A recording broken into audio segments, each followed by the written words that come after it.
Good afternoon. My name is Philip Munoz, and it's my privilege to direct our Constitutional Studies program and the Tocqueville program. My privilege to welcome you here this afternoon. A wonderful event. I want to thank ND Votes for their support. ND Votes, as you might guess, is a student group here that's working to increase civic literacy and get out the vote for Notre Dame students. So voting has begun. And so make sure you get out there and do your duty and vote, whether here in Indiana or in your own locality. A couple of announcements. We have one more event this semester. That is November 27th.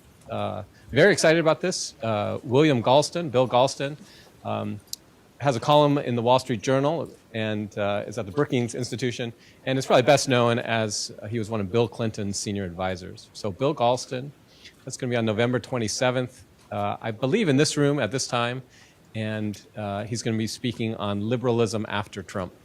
Okay? So I hope you join us for that. That'll be our final event of the semester. Fantastic event today.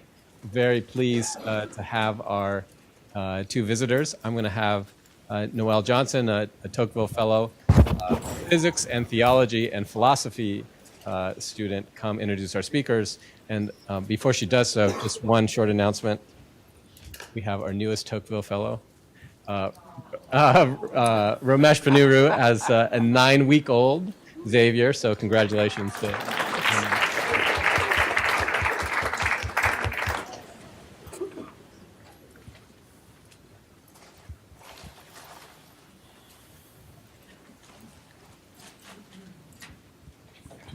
I am pleased to introduce Damon Linker and Ramesh Ponnuru, our speakers for today's conversation, A Blue Wave, the 2018 midterm elections and the future of American democracy. Speaking first is Damon Linker, a graduate of Ithaca College. He received his master's in history from NYU and a PhD in political science from Michigan State University. A New York City native, he now resides in the suburbs of Philadelphia with his wife and 2 children. He is currently a senior correspondent at theweek.com and a consulting editor at the University of Pennsylvania Press. He has edited for The New Republic, Newsweek, and First Things, and has even served as a speechwriter for New York Mayor Rudy Giuliani. His books include The Theocons, Secular America Under Siege, and The Religious Test, Why We Must Question the Beliefs of Our Leaders. Speaking second is Ramesh Ponnuru, a graduate of Princeton University who grew up in Kansas City, Kansas, and now resides in the DC area with his wife and 3 children. Currently a senior editor at National Review and a senior fellow at the National Review Institute. He is also a columnist for Bloomberg View, a contributing editor to National Affairs, a visiting fellow at the American Enterprise Institute, and a contributor to CBS News. He is, quote, a regular speaker on policy, politics, and constitutionalism at the nation's leading college campuses and law schools. So, of course, he's here at Notre Dame. And is the author of The Party of Death, The Democrats, the Media, the Courts, and the Disregard for Human Life, and also The Mystery of Japanese Growth. Both of our speakers have been featured in the New York Times, the Washington Post, the Wall Street Journal, and many other major publications. And based on their intelligent and provocative insights, today's conversation is sure to be impressive. Please join me in welcoming Damon Linker and Ramesh Ponnuru.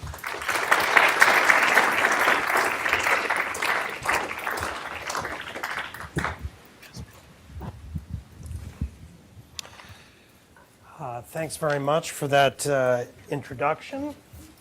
Thanks to Professor Munoz and to the Constitutional Studies program for the invitation to be here today. It's an honor and a pleasure.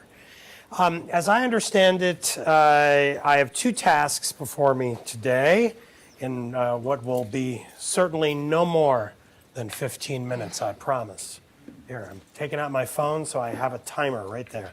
The first one is what I think will happen in the midterm elections a week from today. And second, what should my side be doing? And my side, for the purposes of this discussion, is the Democratic side, although the truth is that I'm far more of an anti-Republican than a pro-Democrat. But in our politics, that kind of thing isn't that unusual. That's called negative partisanship, and it's quite rampant. And in that sense, I'm very much a man of my time. So the first question, what will happen? That's, I think, actually a little bit the less interesting question because it requires that I act like a fortune teller with a crystal ball. And there's probably far too much of that already in political punditry. The best example, the high watermark gold standard of this is Nate Silver and the folks he's gathered around him at 538, the website where they do aggregate poll analysis and kind of game all of this out in horse race fashion.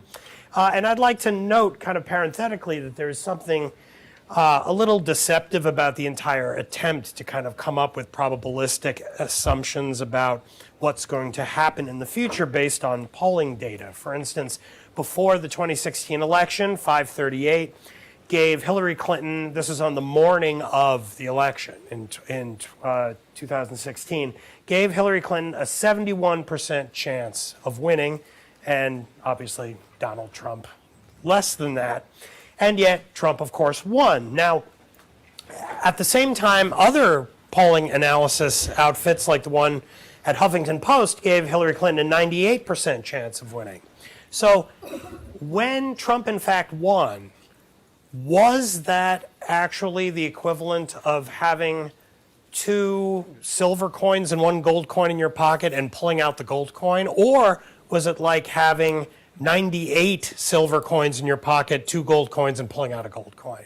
That's really what that ends up being about, is the event that actually happened. Was it a, that's kind of surprising? Or was it like, holy cow, I can't believe this happened. This is a black swan event. It's unbelievable. That's really all this kind of gaming out of stuff is really about. It's an attempt to pretend that we can know what we don't know with greater certainty than we ever can. So again, I will leave it that kind of sneering criticism aside now, move beyond epistemology, and actually just tell you that I, in all of my infinite wisdom as an expert, having read things like the 538 analysis, will say that I believe in the conventional wisdom. Probably the Democrats are going to win the House by some indeterminate margin, and they will not win the Senate. The Republicans will keep control of the Senate. That's what the fundamentals would lead us to expect in many instances. The fundamentals are what political scientists talk about are kind of the structural background assumptions of any event. So what we tend to see in the modern era is that when you have the party held, the presidency and Congress are held by a party in a midterm election, they tend to lose seats. So this happened in 1994 when control of the House moved for the first time in 40 years from the Democrats to the Republicans, in 2006 when it moved from the Republicans to the Democrats, and again in 2010 when it swung from the Democrats to the Republicans in the House. Now, this looks likely to happen again in 2018, this time from the Republicans to the Democrats. And in this case, we have the added kind of oomph to the data because of the great unpopularity of our current president. Trump has been, as they say, underwater, with his rate of disapproval beating his rate of approval by more than 10 percentage points since a mere 2 weeks after his inauguration. That's true even now, when actually he's as popular as he's ever been as president. He just last week on the 538 aggregate just scraped 43% approval, which is the highest he's been since late March in 2017. Since then, it's all been down. So in the scheme of his presidency, Trump is at a high water mark, and yet he's still 10 points underwater when you actually include the disapproval rating. So a second consideration, every poll of the generic ballot that I've seen, which just asks usually an open-ended question like, are you more likely to vote for a nameless Democrat or a Republican in the upcoming election, has shown the Democrats in the lead sometimes by margins of 7, 8, 9, 10, or more points. If you look at the graphs of these, it's consistent. Blue for Democrat up here, red for Republican down here. They get closer, they move apart, but it's always with Democrats in the lead. So one would expect that the Democrats would do well.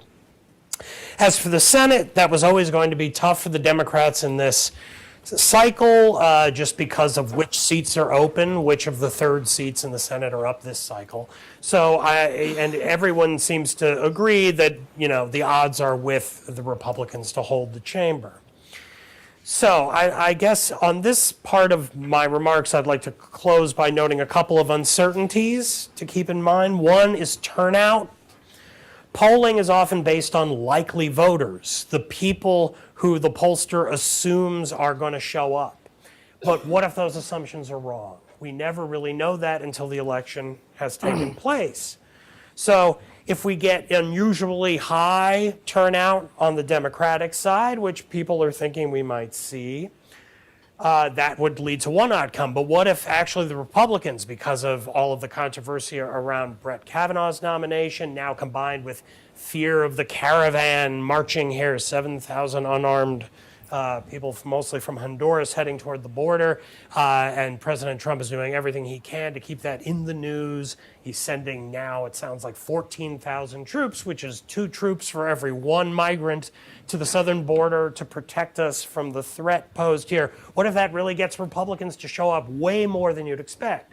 Normally, the fundamentals would tell us to expect in this kind of a situation that the party, again, of the president, people tend to be pretty complacent. Like, he's the president. We have the presidency for the next 2 years. I'm not going to bother to vote. But what if Republicans are extra energized this time because of these issues? That would also tend to make things a little bit unpredictable. The second uncertainty is the issue of gerrymandering of districts combined with the urban clustering of Democrats. This is the issue that Democrats tend to live in cities, and so what you end up with often are vote totals where you have a lot of what analysts call wasted votes. In other words, the clearest example of a wasted vote would be like the whole California vote in the 2016 election, where Hillary Clinton won all of the electoral votes in California the moment she won 50% plus 1. But she ended up winning 66, 67% of the votes in California. All of those votes between 50% plus 1 and what she got were wasted votes because they weren't needed to get her any electoral votes. This tends to happen at a kind of micro level, at the level of cities, because Democrats tend to live tend to live in higher density areas than Republicans, which means that you end up with overwhelmingly Democratic districts in cities. You put that together with the act of Republican legislatures drawing districts in order to increase this tendency of wasted votes on the other side and efficient votes on their own side, and you end up with a situation like in 2012, where if you added up all the votes cast in all the House races in the country, Democrats won 1.5 million more votes than Republicans. And yet, the margin ended up being that Republicans had the House majority by 234 to 201. So a lot of people have been concerned on the Democratic side that this year the combination of the urban clustering getting even more intense combined with even more gerrymandering than ever could end up with a situation in which if you add up all the votes after Election Day next week, you learn that actually the Democrats end up winning by 3, 4, 5, 6, 7 percentage points over Republicans in the total votes. But when they're distributed across all those 435 districts, it turns out that actually the Republicans hold the chamber. If that happens, things could get pretty ugly. Exactly how that'll work out and what that ugliness looks not like, perhaps we can talk about in the discussion part of this event.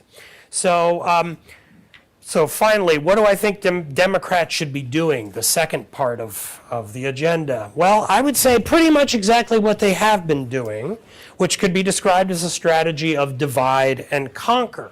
use the diversity of the party, the fact that it has some very, very liberal or left-leaning candidates and voters, and then also some much more conservative voters and candidates in different parts of the country, use that diversity to the party's advantage. So you run a social democrat in a very, very liberal district in New York City, like Alexandria Ocasio-Cortez, run someone like that there and she'll clean up and do well. But then in more conservative areas, Western Pennsylvania, Texas, in the Midwest, run more, especially culturally moderate candidates who also run on a kind of economically populist message. That is an effective strategy for the Democrats to do quite well, and I think they've been doing pretty well at it so far. But this strength, keep this in mind, will become a weakness as we head into the 2020 presidential race, when the party will need to choose a single standard bearer, leaving one of these factions deeply alienated. With most of the activist energy in the party coming from the left, it's likely that someone in the ideological vicinity of Bernie Sanders is going to end up as the party's nominee in 2 years. Will that be a more formidable alternative to Trump than Hillary Clinton was, appealing to some of Trump's more economically populist supporters? Or will it instead antagonize moderate Democrats and Democratic-leaning independents, weakening the nominee in the general election, in part by opening him or her to attacks from the right as an extremist and a socialist? On the other hand, if a more moderate candidate becomes the nominee, which I doubt, but if that happened, how will the highly motivated left wing of the Democratic Party respond? Will the voters stay home or back a potent third-party challenge from the left, quite likely ensuring that Trump wins re-election? Call it a blessing or a curse, but we certainly do live in politically interesting times. Thank you.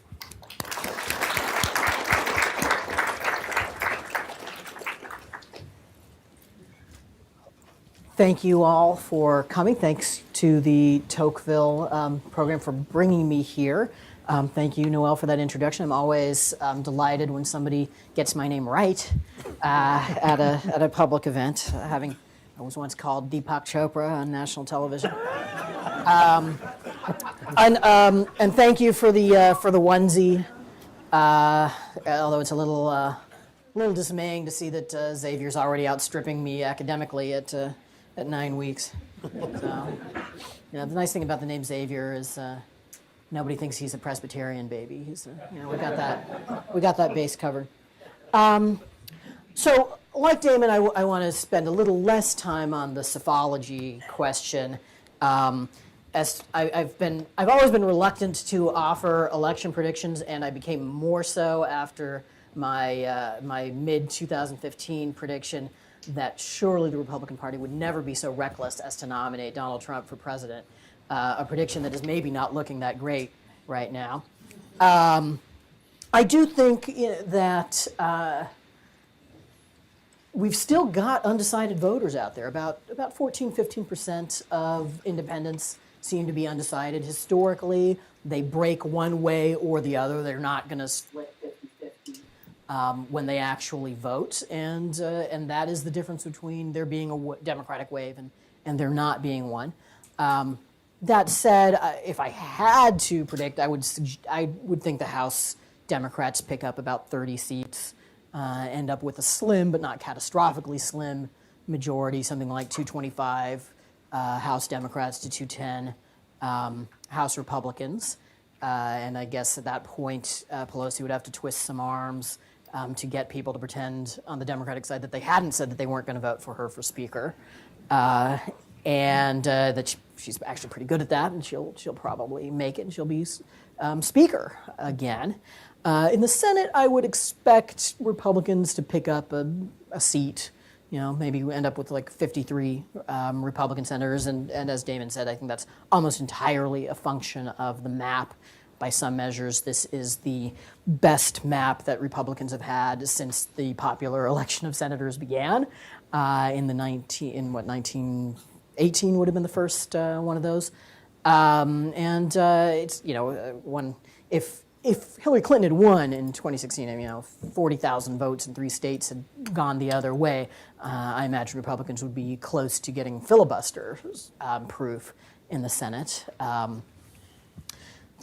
suppose another way of looking at the map is that Democrats had very good Senate elections in 2000, in 2006, and in 2012. Same class of seats, and it's just hard to keep that streak going at this point. The last time they had a bad election with this group of seats was 1994, and so they're about due. But having the White House in Republican hands is sort of muting that effect. So I thought, having done that, I would talk a little bit about the state of our party politics. As Damon suggested, I do think negative polarization is sort of the key feature of American politics right now. Somebody has said, I don't know who, has said that our politics today is characterized by weak parties and strong partisanship. They're weak parties in the sense that the party organizations can't do what they used to be able to do. They can't, for example, deprive the people that they heartily dislike of the nomination for various seats. But there's the strong negative polarization where each side is united more by its dislike of the other side than it is by any philosophical principle or policy objective that it holds in common. The other thing that strikes me about this moment in our politics is that both party coalitions are convinced that they represent a silent majority of the public already. And you see that with President Trump's rhetoric all the time, where he, even though, of course, he didn't get a plurality of the popular vote, he describes himself as kind of the embodiment of the popular will. And his opponents are not just his opponents, they're the enemies of the people. And I think that was part of the impulse behind the inaugural weekend boasting about record numbers of imaginary people showing up to watch Trump take office. But at the same time, I think you have something similar on the Democratic side, where they think sort of we already represent the popular will. And I think there's a kind of a misreading of the popular vote victory in 2016, where people forget that a lot of the votes for Hillary Clinton were actually votes against Donald Trump. It's not that a majority of the public is in love with either of these party coalitions. So what happens when each party believes it already represents the public? Well, two things. One, neither side actually believes that it needs to persuade people who aren't already in their camps, right?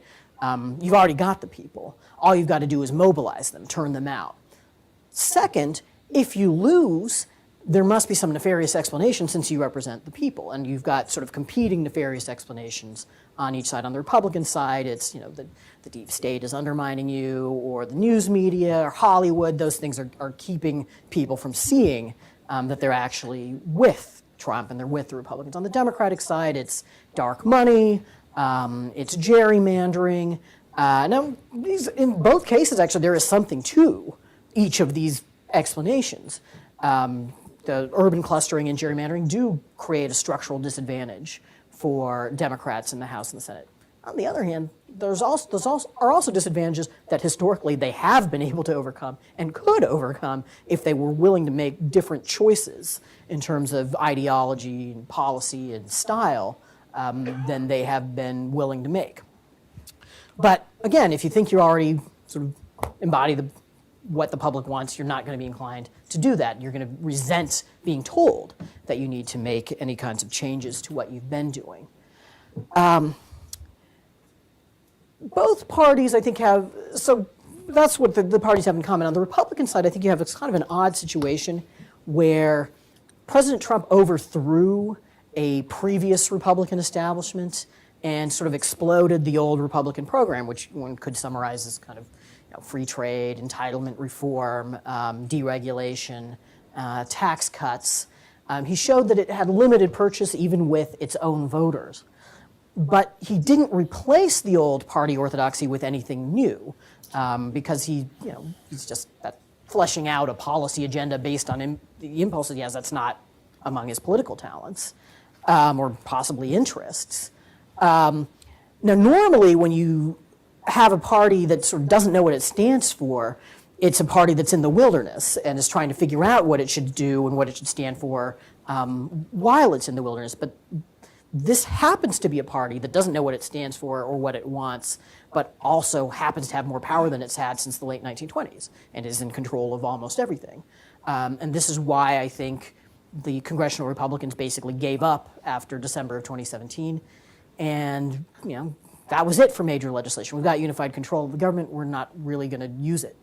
And they're running for office right now, basically not talking about doing anything if they happen to win. And I think that's actually true. I actually don't think that they're going to do a whole lot beyond confirming judicial nominees for President Trump and continuing to not exercise any oversight of the administration. On the Democratic side, I think for 20 years now, really since the Clinton administration, the Democratic Party has been moving leftward. Both defeats and victories have been radicalizing experiences for Democrats, with the victories interpreted as evidence that the wind is at their backs and they're not going to pay any price for being too left-wing, and defeats being sort of variously interpreted as kind of one-off defeats based on, Hillary Clinton's unpopular or the Russians threw it or whatever, but not we were too left-wing or we were too left-wing on a certain set of issues and we need to change that. Then there's been just party sorting, where the conservative Democrats of old became conservative Republicans and the liberal Republicans became liberal Democrats. And so these voters and politicians who used to exercise a restraining influence on their parties just aren't part of the coalition anymore.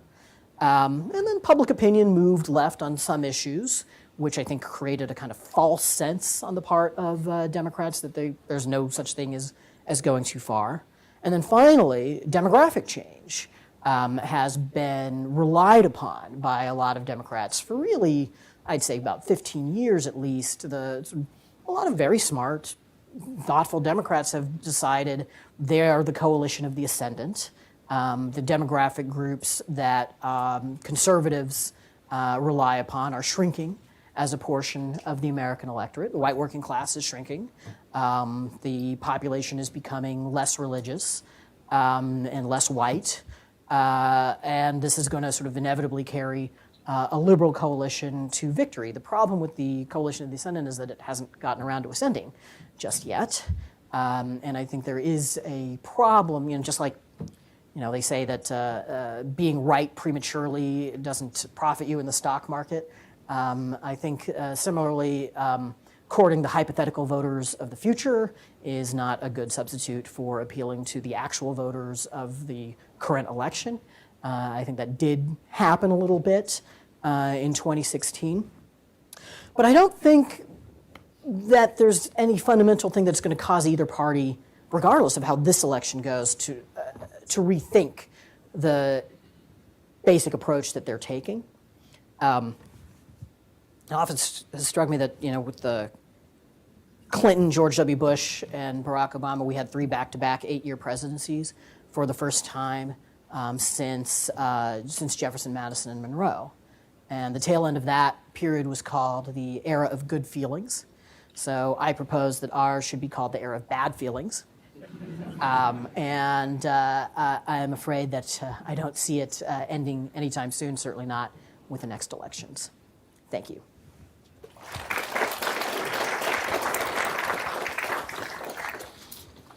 All right, clearly you guys are not academics because you both stayed within your allotted time, so thank you. A question, one of you mentioned, I can't remember which one, but the sort of 14 or thereabout % of independents. Yeah. What do you do to reach them? What are the arguments you make to reach those for your own respective? So within that 14%, 55% dislike both parties. So which is, evidence that neither of these parties is actually all that popular, represents a majority of the country. Something similar in 2016. I think about a fifth of the electorate decided they hated both Trump and Clinton, but they broke 47-31 for Trump over Clinton, and that's it. That's how he won. What happened in that election was the primary attribute that voters were looking for in a candidate can bring about needed change. And he was better at capturing that than she was. I don't know what that group is looking for right now, but that's the question, right? If they figure out that there's something they want, like whether it's still we continue to need change, and they vote on that basis, that'll explain how they end up breaking.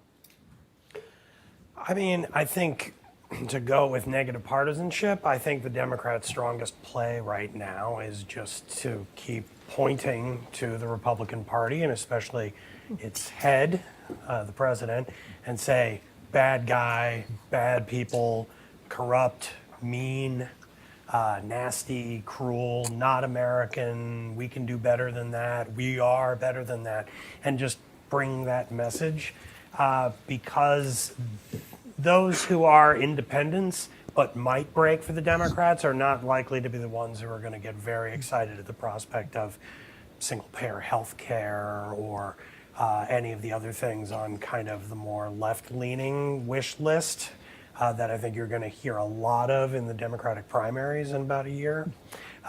So I think in general their strongest play is to emphasize the badness of Trump, and he gives them material all the time. The problem is they have to do it and while not sounding unhinged themselves, because then the right then responds and says, yeah, but look, those crazy leftists are a bunch of lunatics. They're Antifa. They're going to attack you on the streets. They're going to accost you in a restaurant and scream in your face. And so they basically, I would say, be very, very critical of the Republicans, but from a sort of tone of equanimity, sort of like position yourself in how you say it as above that fray.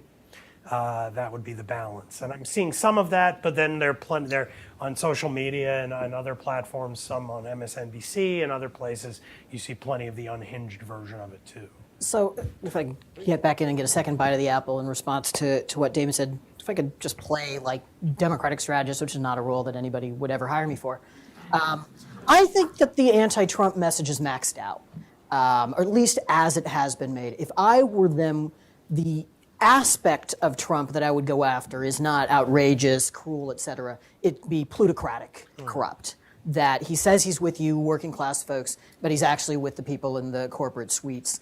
And you go after him hard on economics, and you couple that with your own economic agenda that is not Medicare for all or single payer, but it's more like we're going to hike the minimum wage and so forth. I think that's the real weak point in the Republican coalition that the Democrats are not doing enough to exploit. Well, I included corruption in my list, but I mean, the reason why I emphasize some of the other stuff as well is both because Trump is always kind of leading with the nastiest stuff, and because that more than the corruption argument, I think creates at least the potential for a more positive closing spin on the message, which is, again, like we're better than that, we should be better than that, and then implicitly I am better than that.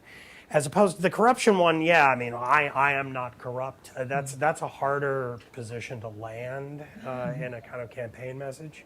But I agree with you that the corruption aspect of it, the plutocratic aspect, is important. It is hard to make in kind of campaign-sized bits and pieces because it involves intricacies and long, complicated investigations that often end up sort of not definitive enough at the moment. Like, how do you prove in a campaign speech how corrupt Trump is with his hotels and his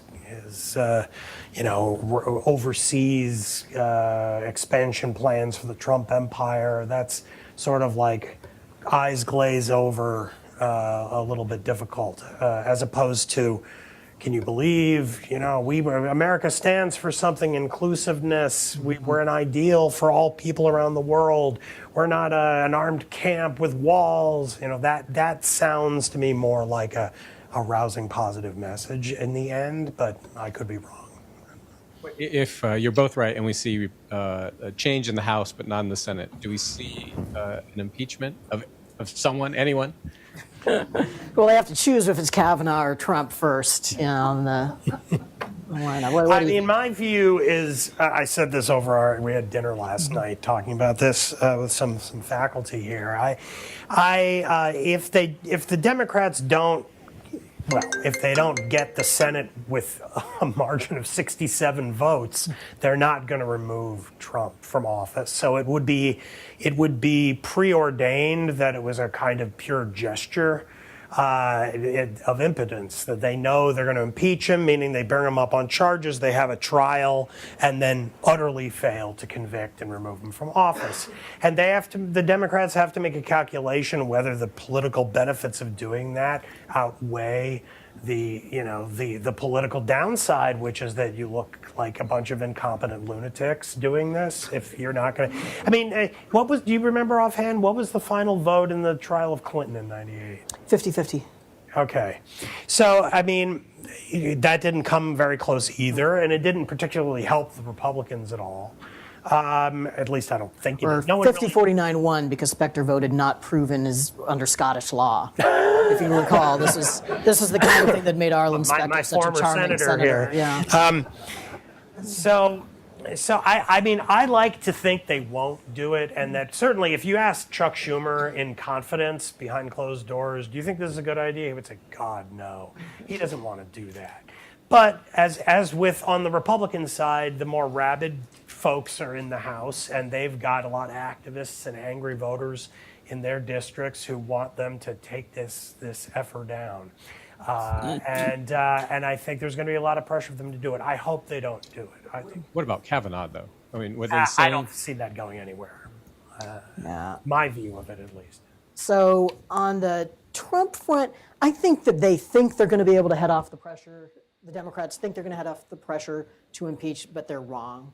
That by, at some point in 2019, if they've got the House, a lot of liberals are going to be saying, well, we don't have a higher minimum wage or better health care, or, all these folks are still in the cabinet and you guys aren't doing the thing you guys can do, at least impeach him. I also think that the politics of it might not be as fearsome as a lot of Democratic strategists and the Democratic sort of leadership class thinks. I think, the late 90s, people are reacting to the impeachment experience against Clinton in the late 1990s, which was wildly unpopular. Republicans were very worried about it. But then let's take a step back. Was that really such a disaster for Republicans? They got the presidency, a year and a half later. And also, in the late 90s, the public was pretty happy with the direction of the country, pretty happy with the state of American governance. And impeachment seemed like a disruption, a kind of threat to, an otherwise placid situation. That's manifestly not where we are today. I was joking last night, but I actually kind of mean it, that it is not at all impossible to me that the House votes to impeach Trump, and it's not even the biggest news story of the week, the way things are going now. So I don't know if there would be such a huge backlash. There's already support in the polls in the 40s for impeaching Trump. You don't have to build up that much, and if the economy were to turn south, that number would get higher. The really amazing thing is that we've now gone one round each about the impeachment question, and no one has mentioned Robert Mueller. I mean, that's the other wild card. Now, Mueller comes out with a definitive report that actually alleges criminal activity by the president that would get him indicted were he not the president. Then I think the Democrats might not be able to resist. They will have to. They will have that number will tick up quite a bit. Have you heard there's going to be some breaking story tomorrow about Mueller and rumors? Yeah, and then I've heard people say, no, it's just a hoax, don't fall for this. Yeah, I know. Well, but you heard it here first, unless it's a hoax, and then you didn't hear it. Maybe it has to do with Mueller's golf club membership, the great Trump conspiracy. Something like that, yeah. All right. As you know, we have a tradition in the program. We always invite our undergraduate students to ask the first question. So, undergraduate student. Question. Yeah, Johnny. Yeah.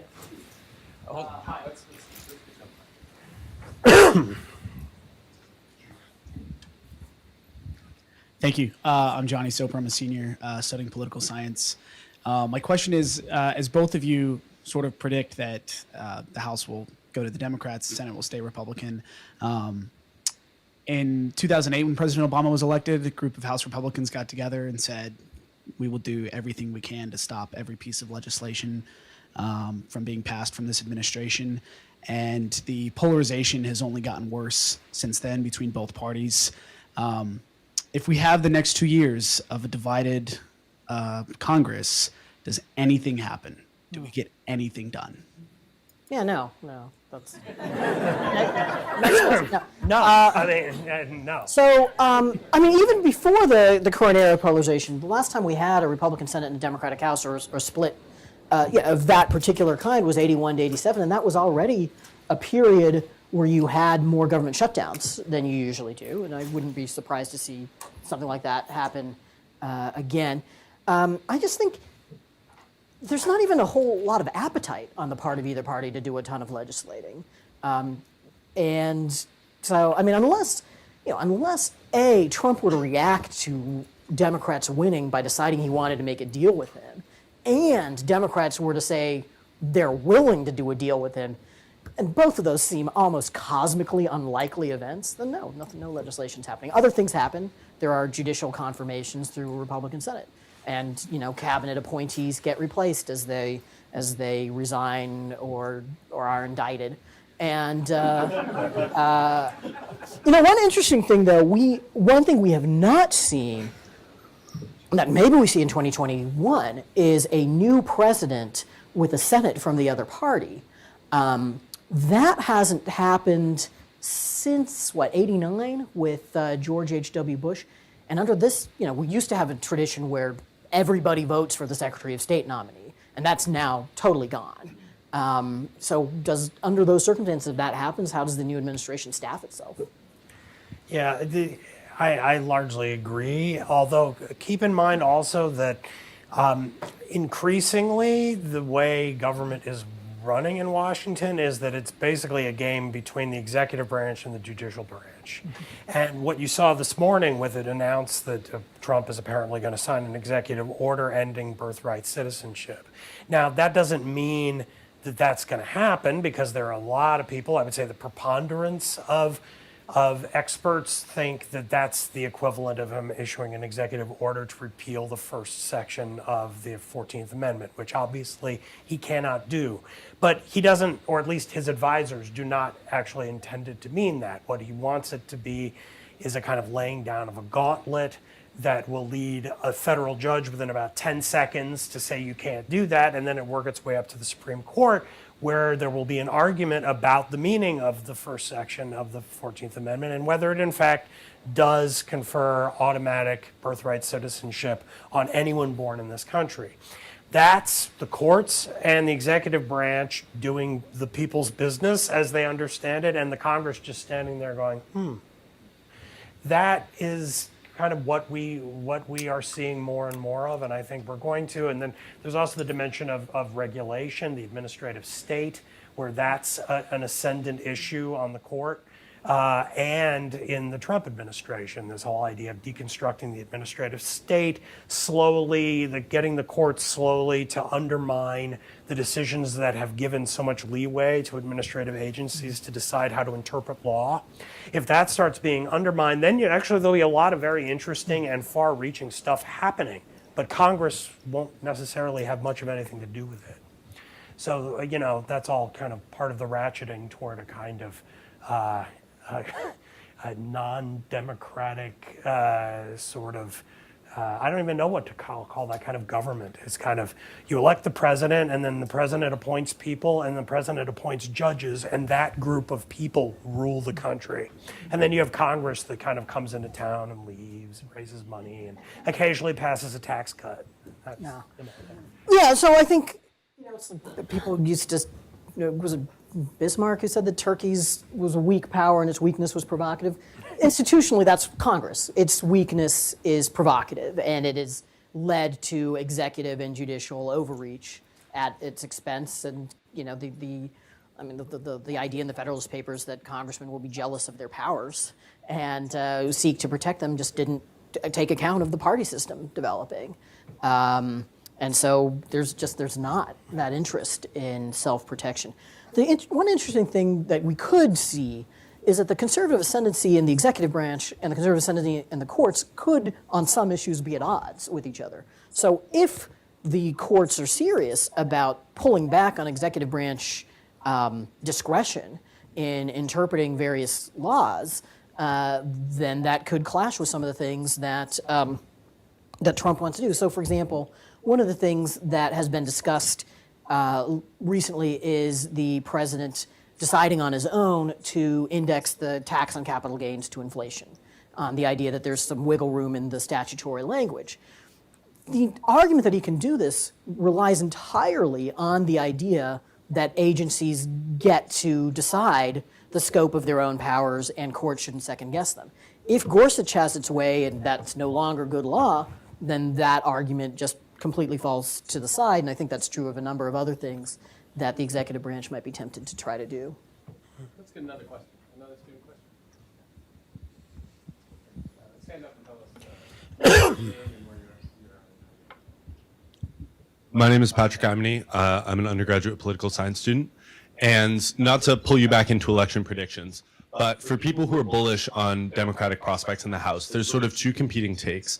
First, that Democrats are going to do well in districts that have voted for Obama and then Trump, because people with particular loyalty to Trump, that won't carry over to loyalty to a Republican. And then there's the argument that Democrats will do well in Romney-Clinton districts because suburban women, other demographics that are uncomfortable with Trump, will transfer that discomfort to the Republican Party. So my question is, do you think those two takes are at odds, and which do you think is more resonant, and what does that mean for the House in November? I mean, so it's possible, of course, to make some gains in both kinds of seats, and I suspect that that will happen. But I think that the Romney-Clinton voters and the Romney-Clinton seats are better bets for the Democrats. I think the evidence from the special elections we've seen so far is that the Romney-Clinton voters, after the 2016 election, have been holding Trump against the Republican Party writ large and have been voting for Democrats, by and large, not certainly, universally, but overall. Yeah, I mean, I agree with Ramesh that it can be both. I mean, those two things, my divide and conquer argument was sort of about that different candidates in different places can make different cases for themselves and tailor their message to the electorate in their district. So you could have both. But I agree that in general, we've seen actually more movement in the direction of Democrats in kind of Trump districts sort of becoming Trumpified, even as Democrats, making more kind of hawkish statements about immigration, tougher statements on that, talking about the need for protectionism to save jobs, and just generally the fact that those districts have tended to be more economically populist and culturally conservative actually can fit very well with a kind of Trumpist position. Actually, some of us, like Ross Douthat and others like Ryan Salam, who for years, certain pundits on the center right have tried for a long time to kind of push the Republican Party in the direction of a kind of populist message. That's kind of more the message that they've thought the party should make for Republicans, that Trump sort of took over and took in a kind of much nastier direction. But you're now seeing some Democrats in those kinds of districts move in that direction themselves, which is interesting, and I think can, in the short term, benefit the Democrats, namely short term meaning next Tuesday. But once again, when we get to 2020, they're going to have a big problem. Yeah, so one thing and it's related to what I was saying earlier about the lack of interest in persuasion. I mean, it's really amazing to me. When you look at their counties in Wisconsin that voted for George W. Bush and Barack Obama and Donald Trump, that voted for Tammy Baldwin and Scott Walker, and I see next to no interest on the part of Democrats in bringing them back, trying to persuade them to come back. I see a lot more emotional energy in condemning them for having made their terrible vote. And that doesn't mean that they're going to lose in 2020, but if they keep that up, they're going to require external forces to get them across the finish line. That is, like, again, you have a bad enough economy that some of those voters just decide on their own to come back to the Democratic Party.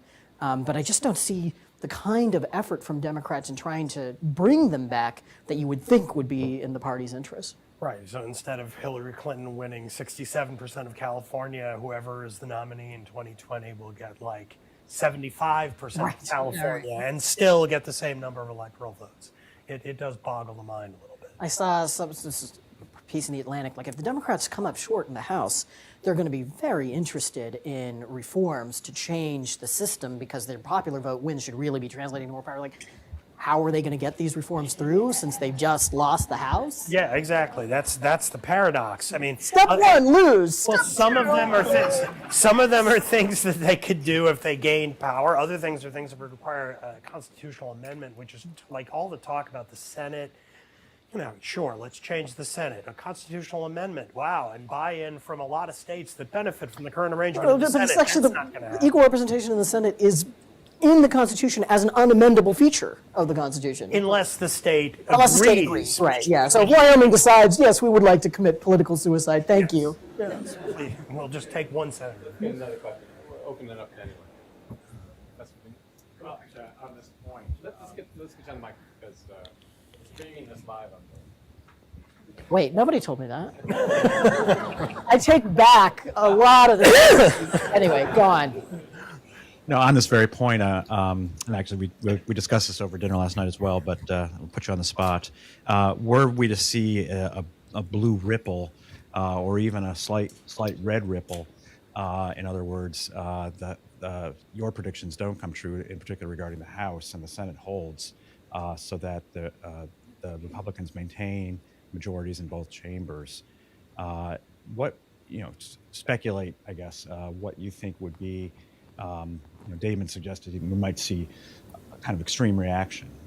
In other words, we're beginning to see some arguments following the Kavanaugh confirmation that the Supreme Court is illegitimate and its rulings will be illegitimate. Do we get into kind of a legitimation crisis if that's the outcome of this election? Well, as I said last night, I think it depends on how it plays out. If the Democrats fail to win the House and they also failed to win the House because they failed to get a majority of the total votes cast, there will be anger and frustration, but I don't think it'll be a legitimation crisis. It'll be one of these cycles the Democrats go through periodically where they turn inward and attack each other for a year about what we did to screw this up. We got to go left, no, right. And then Michael Avenatti will come to the rescue. Exactly. Nominee. But if it turns out that Democrats win the total aggregate vote for the House by, say, 4 points, and yet they come up short and are excluded, then I think it's possible that you will start to see this, Antifa will no longer just be harassing drivers on the streets of Portland, but you could start to see terrorist violence activity, just a lot of anger and some of it turning violent. Now, again, put this in context, especially for those of you who are younger than I. In a 18-month period from 1971 to 1972, there were 2,000 terrorist bombings in this country by leftists. Compared to that, nothing is happening right now whatsoever. Don't believe what you see on Twitter and the Antifa videos and things. This is nothing compared to the early 70s. So there's a huge move from where we are to that. Well, do I think it's going to get that bad? I don't know. That's several steps beyond where we are now. But could we move several steps in that direction? I do think so. If you start to see evidence that actually a majority of Americans really hate this, what's happening in Washington, hate Trump, and yet at every step in the Senate, in the House, with judicial appointments, Democrats aren't getting any power, people are going to start to get very, very frustrated and start rattling the bars, and that could mean violence, and I'm not happy about it, but I do think it's possible. Could happen. Toby, right. Wait for the microphone. I see a lot of voter fatigue out there, and the ads are so negative that I'm convinced both sides are liars. This independent group, we're so dependent on casting the results of the election. What are the chances they stay home altogether and don't show up at the polls? Well, a lot of them will. Right? Turnout in midterm elections is low, and that's why, you kind of raise the decibel level on some of the ads in order to convince people to vote. And I think also it's true that the grievance and dissatisfaction are what tend to motivate people in these sort of more discretionary elections. And that helps explain, one, why the ads are the way they are, but two, why the party in power typically loses ground in the midterm elections, because their side is just, as Damon was suggesting at the beginning, by nature is just more complacent and satisfied. And it's also, why the congressional Republican plan of telling everybody that they should come out and vote because they're grateful for the strong economy and the tax cut was doomed to failure, because that's not the kind of message that actually moves people to vote in a midterm election. The Democrats are after everything you hold dear, and there's a caravan that wants to move into your house. That's the kind of thing that'll get people to show up and vote. And they're bringing leprosy, said Fox News last night. Are you for leprosy, Damon? Yeah. Is that what you're telling us? Yeah. Don't make me answer that question.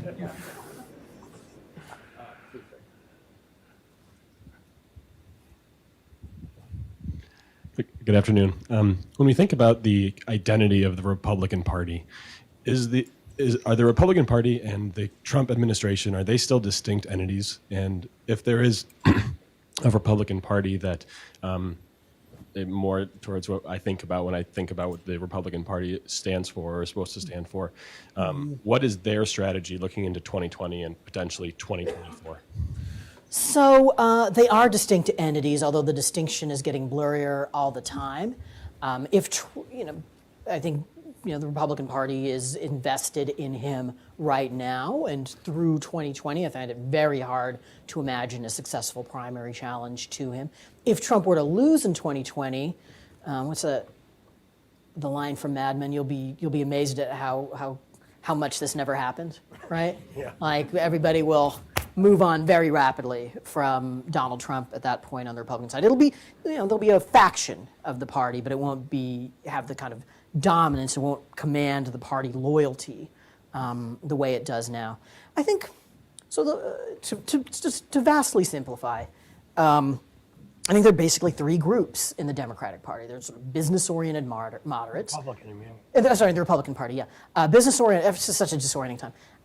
Business-oriented moderates, Tea Party conservatives, sort of full-spectrum conservatives, and then this last group has become a more important group and has only recently been getting definition, but I would call it white working-class nationalists, for lack of a better term. None of those factions is strong enough to prevail on all issues within the Republican Party. You generally need two of the three, and you just, any Republican Party, whether led by Trump or some successor to Trump, is going to have to manage that coalition. I mean, the one part of your initial remarks that I sort of disagreed with was the point along these lines about how, well, the Republican Party is not fully Trumpified. It's sort of going along with it. He hasn't really remade the party in his image. I think that might be true among kind of policy intellectuals. Mm-hmm. But from what I can see in Congress and the Senate and just around the country, those who are against Trump are gone or leaving. They've died, like John McCain, or they're leaving, like Jeff Flake. They're being driven out of the party. And they're being replaced by people who I do think that there's a kind of a light bulb has gone off that, like, wow, he's tapped into something that shows that a different mix of things actually can be successful. And it is, if, again, people like the Douthit and Salam argument, who wanted to sort of make the Republican Party a little bit more populist for a long time, didn't see it unfolding like this. But it's this sort of intellectually incoherent combination of tons of tax cuts, like always, cuts to regulation, like always, but with an added edge with the anti-administrative state stuff thrown in there that's added sophistication at the level of law to try to show that a lot of the stuff doesn't have to just be rolled back, but might be constitutionally illegitimate, maybe. And then add in protectionism, which is kind of couched in terms of protecting jobs to get that third group in the, motivated to vote. combined with very stringently anti-immigration position. And you put that together, and again, does that make coherent populist sense? I would say it doesn't really, but the old Republican coalition didn't make strict intellectual sense. It just sort of worked as a coalition to get elected. And the number of Republicans kind of in the field out in the country who have adopted that, combined with Trump's unifying bow on top, which is just kind of total rhetorical nastiness. No conciliation to the other side whatsoever, just attack all the time. Go right up to the edge of like outrightly racist statements and then put your toe over and then have plausible deniability barely. Like that mix seems to have really caught on. And even if Trump doesn't win in 2020, I really can't imagine the party not going on to try to say, all right, we don't have Trump anymore, but we need something Trump-like to go forward. And you mentioned last night, Tom Cotton is one person who's really trying to do that. I don't think the Republican Party can or should revert to a sort of pre-Trump definition of itself. But I don't deny a lot of what you're saying. I just think it's possible to exaggerate it. So think about the top two legislative initiatives of the Republican Congress, a tax cut and a health care bill, neither of which would have had a single comma in a different place under President Rubio or President Jeb Bush. If Trump has a signature issue, it's immigration. In February, the Senate voted on the kind of immigration bill that he wanted, and 14 Republicans said no, defected. It got, 39, 40 votes. And not only that, nobody who voted against him has faced any consequence from voters or from Trump himself, for that matter, not even negative tweets, for doing it. So I just think the problem with the idea of Trump sort of remaking the party is that Trump isn't interested in doing the work it would take to remake the Republican Party. The party has changed Trump more than he's changed the party. If you compare how he's governed to how he campaigned on health care, on taxes, on immigration even, to some respect, the party's moved him over. He can say whatever he wants, right? He can meet with Dianne Feinstein and say, yeah, I'm for a ban on assault weapons. His own people will walk him back. And everybody on Capitol Hill on the Republican side will just brush him off because nothing he says matters. Can anyone pose a serious primary challenge to Trump? Or if anyone could, who could it? I just think Republicans might be prepared to abandon him if he looks like a sure loser, but the bar for looking like a sure loser is much higher than it was because he came back from the dead in 2016. So I just think it's going to be very hard. And then there's the fact that so much of the opposition to Trump, and so much of the sort of the Never Trump group, has a primarily character-based criticism of him. I think, that makes perfect sense. I mean, I think the worst thing about him is his character. But it means that anti-Trump conservatives, some of them are for gun control, some of them are against gun control. There's not a whole lot of programmatic agreement where, is this a challenge from the moderate right? Is this a challenge from true conservatives who say Trump isn't conservative enough? You've got a small group of anti-Trump folks. They're divided internally. That is not the recipe for a successful primary challenge. Yeah, I pretty much agree with that entirely. I mean, the problem is that he's enough of at least as he's governed, he's enough of a regular Republican that there's not a lot of space to get any kind of policy traction to oppose him, except for immigration and trade. So you could imagine someone trying to say, I'm going to oppose Trump because we should be for free trade and we should be for a very, not open borders, but very open liberal position on immigration. Could you imagine someone actually attempting that? Like, I love the tax cuts. I love the cuts to the administrative state and regulation of this president.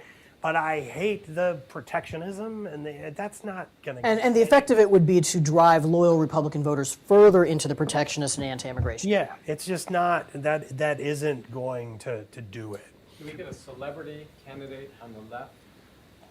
George Clooney and Oprah. Avenatti? No. A real celebrity. A real celebrity.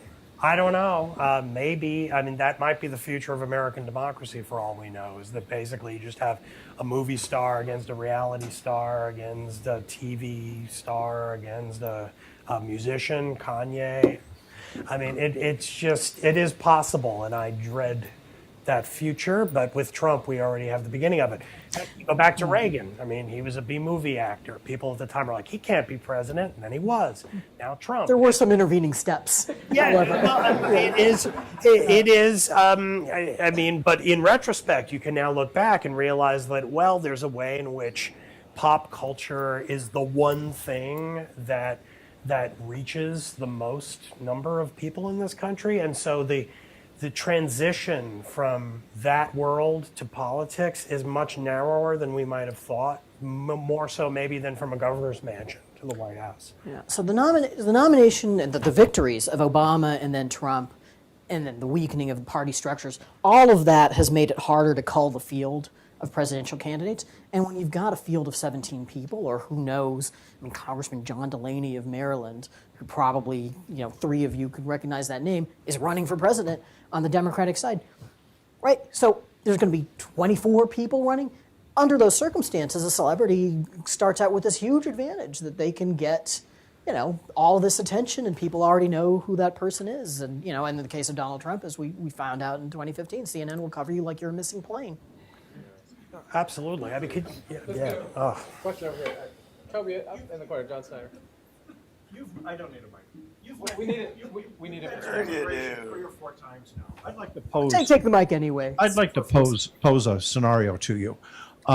Lindsey Graham has been more of a what I'd call pro-immigration, or to come to some sort of model legislation.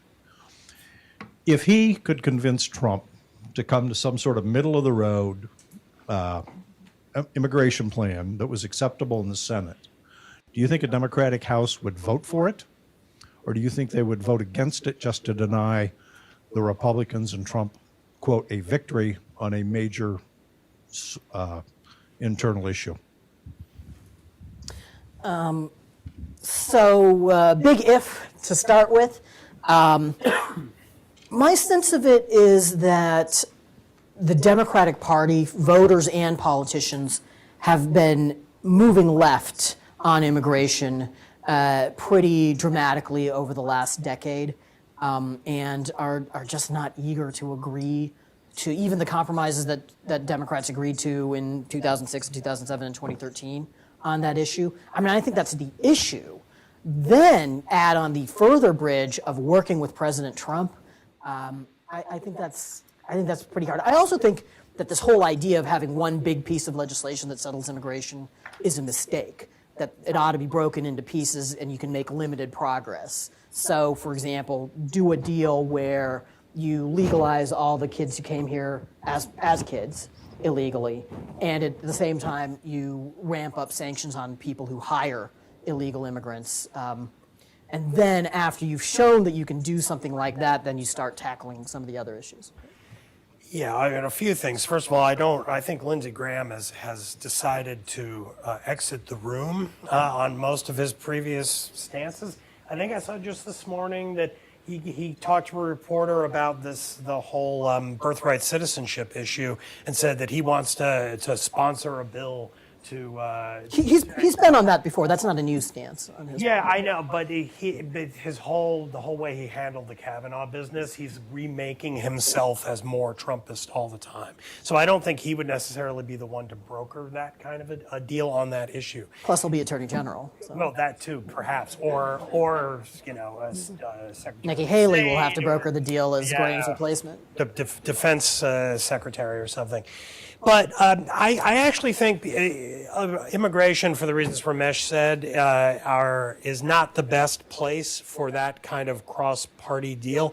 I think if Trump wanted to really kind of make a mess of things, meaning like work with the Democrats in the House and try to govern in a different kind of way after the election, it would be middle-class tax cut and infrastructure bill. If he went back to those seriously and said to the Democrats, let's pass a huge tax cut for middle America and do a huge infrastructure project to fix our roads and put America back to work, the few people who can't get jobs when we have 3.7% unemployment, then I think that, I don't know if it would make it through the gauntlet of Capitol Hill, but it would certainly mess with the Democrats in a bad way. They wouldn't know what to do. They would be at a million cross A lot purposes. of Democrats were worried that he would lead that way in January Right. of 2017. And it'll be worse now heading into the election in 2020. So if he were smarter than he is and more and kind of shrewder and wanting to just kind of mess with them, that's what I would do if I were him, rather than immigration. Okay, we're just about out of time. A couple questions to finish up. Young politician, and we'll define young as younger than yourself, that's caught your interest that we should know about, and a book or two that helped shape your thinking. Can you go first? Years ago, I had the privilege of introducing the late, great Justice Antonin Scalia at a talk, and at the end of the talk, he said, "I will now take your questions." Notice I did not say I'll now answer your questions, which I always thought that was great. That was a great little formula here as I continue to stall. So, in terms of politicians, I think there's still some of them just need a little more seasoning to see how they're doing. Mike Gallagher, Brian Mast. In the House, I was afraid you were going to say that. I think Gallagher's Wisconsin, and I don't even remember where Mast is from. But nobody's quite distinguishing themselves yet. I mean, I still have hope for some. I think Cory Gardner's got a very winning personality. I don't know if he may be just exactly about my age, but I haven't seen him sort of do much except for marijuana-related legislation for the state of Colorado. Ben Sasse has a lot of. He's just a tiny bit older than me. He says a lot of great things. Again, what has he done as a legislator or as a committee member? I haven't seen a whole lot from him in terms of books. I should plug my friend Yuval Levin's book, The Fractured Republic, which I think is a really interesting and I think sound diagnosis of where we are as a country. Over to you. I'm afraid I have no answer to the first question. I can't point to anyone. Part of that is a function of the fact that my writing and thinking about politics is not really focused on that level. I don't spend a lot of time focusing on individual politicians and paying attention to what they're saying. I sort of give a kind of political philosophic analysis of the whole. So I notice politicians, but I can't point to there's this congressman from Missouri who seems really promising for the Democrats. I just don't think in those terms really. And frankly, of the dozen or 24 people who will be running, none of them seem that incredibly great to me either. I actually, although she is a few clicks to my left, I've liked Elizabeth Warren, but now that the Cherokee stuff happened, I'm just not sure if she has much of a future. I mean, that was like political malfeasance of a high order, the way she handled that, which really gives me pause about whether she even has much of a future at the national level. So I'm more demoralized now than ever because of that, as you could say. And what about books that help shape recent thinking or even foundational? Foundational. I mean, I'm a creature of a kind of students of Leo Strauss. So Strauss's Natural Right and History probably has had more influence on me than any other book written, say, in the last 100 years. And then through that lens, probably Plato's Republic, Aristotle's Politics, probably more than any others. But I'm the rare liberal who's sort of a Straussian. So if you read Strauss, you'll probably end up a conservative. But I'm a conservative on kind of higher level cultural issues too. What led you to the political liberalism? I find the contemporary Republican Party, and I've felt this way since I don't know, around the time of the Iraq War. I found the Republican Party is demagogic. I think that it wants to win elections by sort of flattering people who are not that informed or thoughtful about politics and playing to their prejudices. And I found that to be pretty incompatible with what I see as healthy politics. So I'm at the level of ideas, I'm sort of more of a conservative, but I think that the contemporary political correlate of that in our politics is a kind of moderate democratic position. I think another person who would agree with that is someone like Bill Galston. He'll be coming here in about a month. So for those of you in the room who found something compelling about that, he too was he was a Straussian in his youth and wrote a couple of books before he became a Clinton staffer that were political philosophy and a kind of Straussian idiom, and has remained on the center left. And I think he and I agree on most practical political policy issues. Well, I guess just two things. One person, I don't know how old he is, but I kind of like Todd Young. You know, when he was gearing up to run for the Senate, he met with me and he wanted to talk about some ideas he had on poverty policy, which, you know, don't help, don't help him win office. There's an earnestness to him that I liked, and a thoughtfulness. On the what you were saying about the parties, I think that's a fairly good diagnosis of the Republican Party. I think you'll find that it's not a terrible diagnosis of the Democratic Party as well. Over time, increasingly so, yeah, exactly. Yeah, on that happy note. Thank you, Ramesh Ponnuru, and